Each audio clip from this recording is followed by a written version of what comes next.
Good morning, friends, and happy Saturday. Finally trying out my new beauty mirror. We're giving it 10 out of 10 for lighting.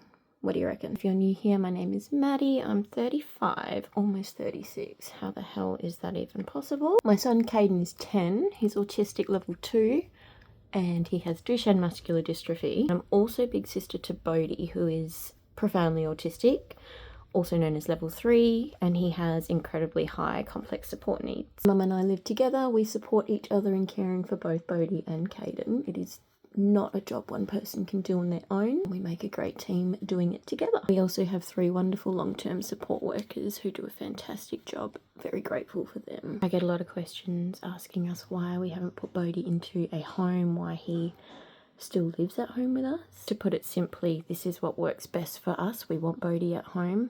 That doesn't mean that life is easy for us by a long shot, but it is what is working best for our family. Bodi and I have an incredibly close bond, and I couldn't imagine ever putting him into a home and him wondering where I've gone.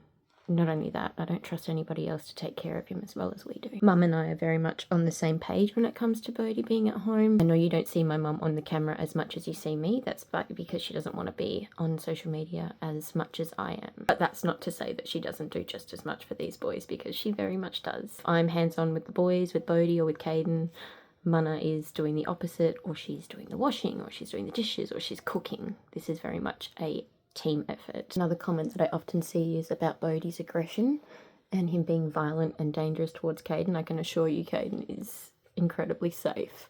Bodi is aggressive, very aggressive, but only with himself. The only time he will lash out, and I'm talking a hit, a bite, pulling hair, is if you're too close during a meltdown, and that's technically your fault because you can safely support Bodi from a distance. The absolute best thing you can do for Bodi is drop your verbals, give space, and redirect from a distance. Kaiden absolutely adores his Uncle Bodi. He is not in any way, shape or form unsafe around him. They're always supervised when they're together because Kaiden is just as much of a risk to Bodi, especially being in a wheelchair. He could easily trip Bodi over, and it has happened. Kaiden also has extreme meltdowns. You don't see them posted as much because I'm far more hands-on with Kaiden than I am with Bodi. I hate talking when I'm doing my eyebrows because I'm really not very good at it.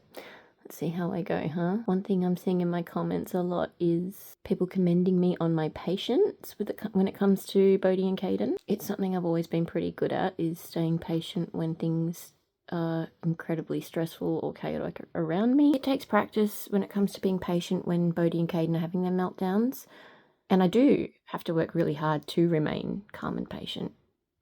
There is absolutely no benefit to me losing my shit, for want of a better word. Just know there are days where I have to work really hard to remain patient. It's not always as easy as it looks. Another thing to remember is whilst Kaiden, my son, is autistic, I've been around Bodi since he was born and I was 4 years old. So I've been around a profound level of autism my whole life, just about. Parents to newly diagnosed children need to give themselves some grace, I think, because it isn't easy. People like to refer to taking care of Bodi similar to taking care of a newborn, but it's actually harder.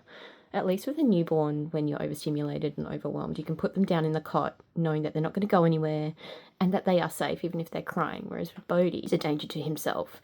If you try and walk away from him, he will do things that he doesn't realise is putting himself in danger. So he needs to be with someone 24/7. It's full on. Bodi is on a medication change journey. He's been on a medication for many, many years. So it's a slow taper off one med whilst we introduce a new one, and so far Mum and I aren't seeing negatives about the new med, so that's a good thing. Yes, he hasn't been sleeping, but that's to be expected. We knew it was going to get worse before it got better. We are seeing positives, and the dose has just been upped on the new med, so hopefully we're going to get him sleeping and on a better routine again. I feel like whilst this is a new mascara, because I don't get to do my makeup very often anymore, it's quite dry. I might go and add water to it. Not too bad. We didn't need the water in the end. Let's do the other side. I always get one eye better than the other. Dang. Looking good. We are just about done here. I'll show you the difference in the lighting when I change settings. So, oh wow, yellow. Natural. And that one, maybe it's a bit too white for doing makeup. I don't know, that one actually looks better. Finally washed and straightened my hair, something I don't do very often anymore. I could, it's not that I can't do it, it's just by the end of the day, I am exhausted. I just want to crawl into bed. So it's like a nice treat that I do every now and again rather than all the time. Saying that, I never used to, but I hate my hair on my face, so I'm still going to probably pin it back, especially because I'm going to be near the beach, because it's just going to, you know, go everywhere. Can't stand it. I don't know. That'll do. Have a great day, friends.